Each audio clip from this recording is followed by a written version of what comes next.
di dalam masalah pernikahan. Ya. Di dalam masalah pernikahan ini harus terjadi antara seorang muslim dengan seorang muslimah. Ya. Jadi ini harus, kalau terjadi pernikahan yang laki itu muslim, yang perempuan adalah muslimah. Ini yang menyangkut hubungan antara sesama muslim. Nah, jadi menurut Islam tidak ada yang disebut dengan perkawinan lintas agama. Itu tidak ada. Ya. Jadi misalnya sekarang lakinya Islam, perempuannya Nasrani. Ini tidak sah perkawinannya. Atau dibalik, lelakinya Nasrani, perempuannya Muslimah. Ini juga tidak sah. Ya. Karena itu maka di negara kita Indonesia ini sudah ada ketentuan-ketentuan di dalam masalah perkawinan ini. Perkawinan orang Islam dengan orang Islam itu sudah ada lembaganya sendiri. Ini Departemen Agama, ya, yaitu di kantor urusan agama. Ini khusus adalah untuk orang Islam. Demikian juga sekarang kalau orang-orang non-muslim ini ada lembaganya sendiri. Pernikahannya bukan di kantor urusan agama, tapi ada di catatan sipil. Nah, jadi sendiri.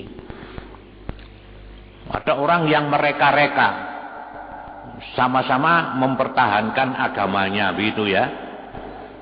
Jadi si perempuannya Nasrani tetap Nasrani, yang lelakinya Islam tetap Islam. Ini menurut hukum Islam tidak bisa terjadi. Ini direkayasa. Jadi baiklah sekarang begini, diadakan pernikahan 2 kali ke kantor KUA, kemudian setelah itu ke catatan sipil. Nah, ini tidak ada. Karena itu banyak sekali di kalangan orang-orang tertentu, ya, misalnya seperti selebriti, ya, itu pernikahan perbedaan agama tetap dilaksanakan. Karena di Indonesia tidak bisa, banyak yang melaksanakan pernikahan itu di Hong Kong, ya, ada yang di Singapura, ada yang di Australia. Sebab di sana diperbolehkan pernikahan antar atau lintas agama. Tapi menurut Islam, kalau misalnya terjadi pernikahan lintas agama yang dilaksanakan di luar negeri karena negara itu membolehkan, ini tetap hukumnya adalah tidak sah. Ya. Atau ada lagi yang begini, yang laki-laki Islam, yang perempuan Nasrani, ya. Pada waktu akad nikah, yang perempuan yang Nasrani ini menyatakan masuk Islam, baca syahadat. Akhirnya dilaksanakan pernikahannya itu melalui kantor urusan agama. Kan bisa toh ini, karena sudah sama-sama ini termasuk rekayasa. Tapi setelah 1 tahun mempunyai anak 1, si perempuan ini kembali ke gereja. Nah, gitu ya. Secara hukum Islam, maka begitu perempuan ini kembali lagi ke Nasrani, maka pernikahan ini batal dengan sendirinya. Ya, Kalau batal dengan sendirinya berarti ini sudah tidak sah. Akan tetapi mereka ini melanjutkan rumah tangganya. Nah, sertifikatnya kan sudah punya, ya, sudah punya buku nikah yang coklat itu, ya, dok. Jadi karena pernikahannya pada waktu itu sama-sama muslimnya. Nah, tetapi secara hukum ini adalah sudah batal. Jadi hubungannya ini sudah bukan hubungan suami istri, tapi sudah termasuk hubungan perzinahan. Kalau toh nantinya misalnya punya anak, maka anaknya ini adalah juga termasuk anak zina. Ya.